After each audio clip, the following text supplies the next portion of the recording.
istrinya Nabi Ibrahim ditinggal sama suaminya, lari Safa Marwah, bukan angkat tangan Allahumma beri aku air, Allahumma kirimkan aku air, enggak meluk anaknya, nah yang pas ya nah, kita memang takdirnya mati berdua ya nah, kehausan ya nah, enggak, tapi yang dikatakan aku akan berjuang cari semampu mungkin, Allah pasti akan nolong, gak kenal putus asa. Kenapa? Hatinya nyambung dengan Allah subhanahu wa ta'ala. Safa Marwah, Safa Marwah, Safa Marwah, menurut logika nihil. Ke pasar sepi, ke pasar sepi, ke pasar sepi, ke pasar sepi, ke pasar sepi, ngelamar ditolak, ngelamar ditolak, ngelamar ditolak, ngelamar ditolak, ngelamar terus. Ke pasar sepi, ke pasar terus. Safa kosong, Marwah kosong, Safa kosong, Marwah kosong. Kalau nggak muncul Zamzam, ila yaumil qiyamah, istri Nabi Ibrahim akan Safa Marwah, Safa Marwah, Safa Marwah sampai akhir hidupnya.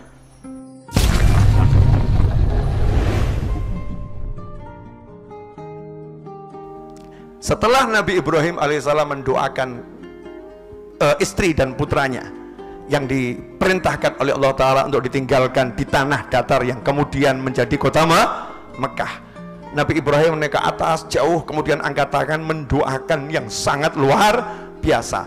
Setelah didoakan hasilnya apa? Apa turun hujan? Apa datang kemudian apa rezeki buah-buahan? Enggak. Yang ada masalah. Anaknya nangis, air habis, bekal habis. Yang ada masalah, terancam nyawanya dan jiwanya.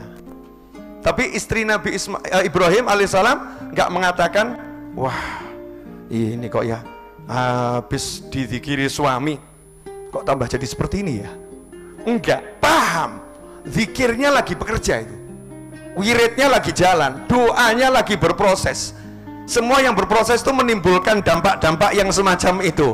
Tinggal kita semakin digenjot, semakin dipepet, semakin meloncat. Jika batu datang untuk menjatuhi dirimu, jadikan dia batu pijakan untuk meloncat. Jika badai datang dengan angin yang kencang dan hujan yang sangat deras, jadikan engkau menari dengan suasana yang seperti itu.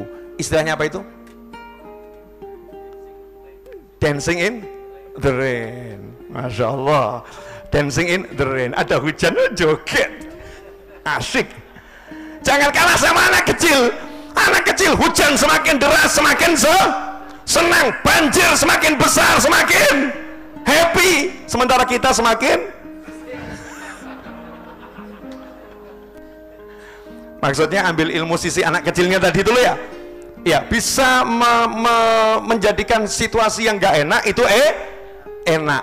Jadi semakin kita dipepet, semakin kita yakin pertolongan Allah akan datang. Lanjutkan yang dilakukan ibunya Nabi Ismail, lari Safa Marwah, Safa Marwah. Semua hal yang gak masuk akal, udah jelas gak ada manusia, gak ada pertolongan, lari Safa Marwah. Kenapa? Karena itulah ikhtiar maksimal yang bisa dilakukan, dan tidak berhenti berikhtiar, terus berikhtiar meskipun hasilnya nihil. Orang sekarang namanya pemuda, namanya bapak-bapak, namanya suami, ngomong sama istri, aku udah ke pasar tapi nol, aku udah coba melamar pekerjaan tapi nol. Kemudian dia pindah ke masjid, keluar sejadah, baca Al-Quran. Ini adalah sesuatu yang salah dan tidak diajarkan oleh syariat. Ding ding ding ding ding ding. Paham enggak maksudnya? Jadi ada orang-orang itu, kita-kita ini loh ya, orang kalau zikir di masjid bagus enggak? Bagus. Ngaji di masjid bagus enggak? Bagus. Duha itu berapa jam? 5 menit. Zuhur 10 menit. Asar 10 menit. Maghrib 10 menit. Isya 10 menit. Lah kalau ada satu orang nganggur nggak kerja, duha di masjid, sampai zuhur di masjid, sampai asar di masjid, kemudian pulang ke rumah ngomong sama istrinya, bertakwalah kepada Allah. Siapa bertakwa kepada Allah akan diberi rezeki dari arah yang tidak pernah disangka-sangka. Aku lagi bertakwa pada Allah subhanahu wa ta'ala. Nabi Muhammad SAW manusia yang paling bertakwa. Inna akramakum indallahi atqakum, yang paling mulia, yang paling bertakwa. Siapa itu? Nabi Muhammad SAW. Disifatkan oleh orang-orang musyrik, apa ini katanya Rasul, tapi suka jalan ke ke pasar, pergi ke pasar. Sayyidina Umar bin Khattab radhiyallahu ta'ala anhu waktu duha masuk ke dalam masjid, melihat ada satu anak muda masih khusyuk ibadah di sana. Apakah Sayyidina Umar kemudian senang? Enggak. Beliau nanya, kenapa kamu masih di masjid? Kalau yang tua di masjid wajar. Kenapa? Usia hampir meninggal. Kok enggak ngomong kenapa? Nyantai saja, ini kan cuma air AC. Ya, air AC itu kan bagian daripada rezeki. Rezeki mengalir tanpa henti. Enak atau mikirnya?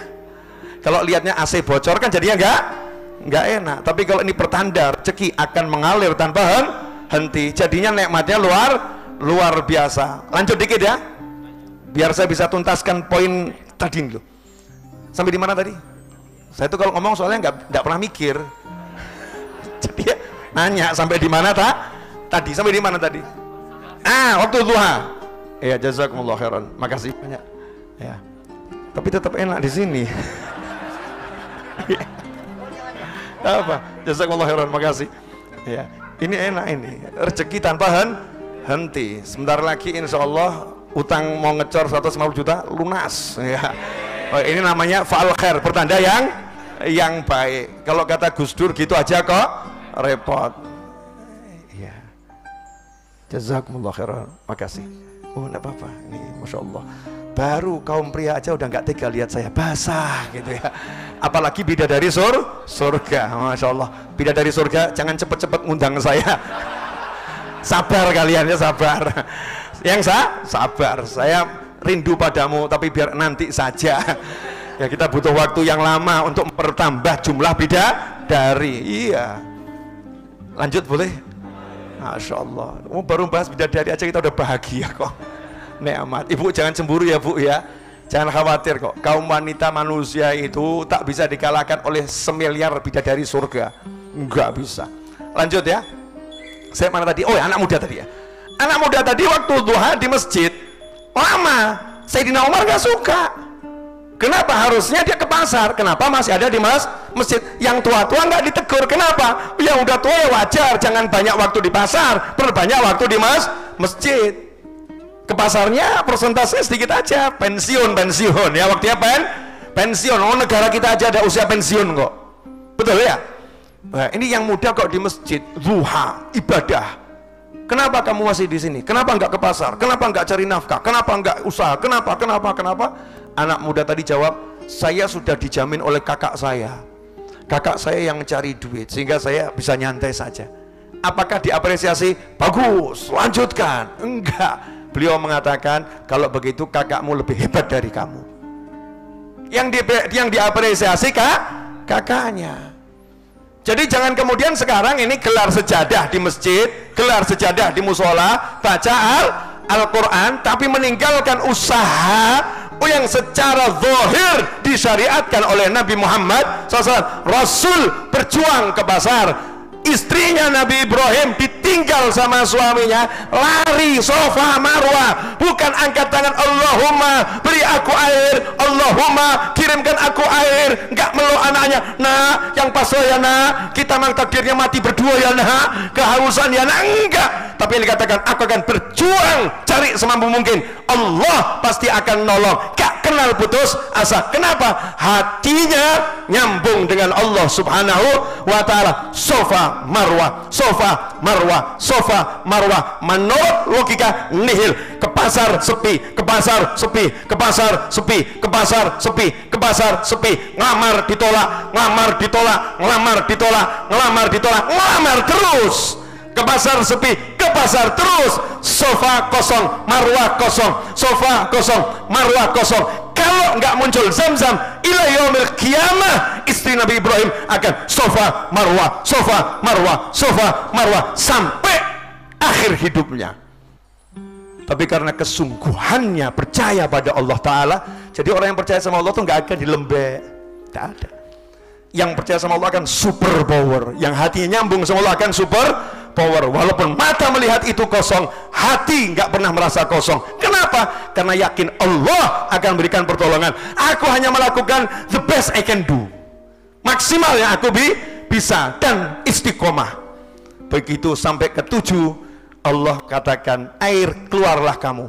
Gak usah pakai satelit, gak usah pakai mesin bor ya, gak usah macam-macam, airnya keluar sendiri, dan sampai sekarang menjadi hal yang luar biasa. Silahkan simak kajian saya semalam di MRKR dengan judul Keluarga Teladan kalau nggak salah ya, atau Keluarga Panutan di channel Habib Novel Alidrus. Cari di sana ya, lihat nanti ada banyak hikmah yang bisa dipetik di sana. Ikhwani rahimakumullah, sahabatku dimanapun antum berada, jadi yuk hati kita ini jangan sampai putus hubungan dengan Allah Subhanahu wa Ta'ala. Ambil waktu beberapa saat latihan, diam sebentar, hatinya dikoneksikan sama Allah. Allah itu. Nanti kalau ada dunia mau ganggu itu, tinggal dia Allah.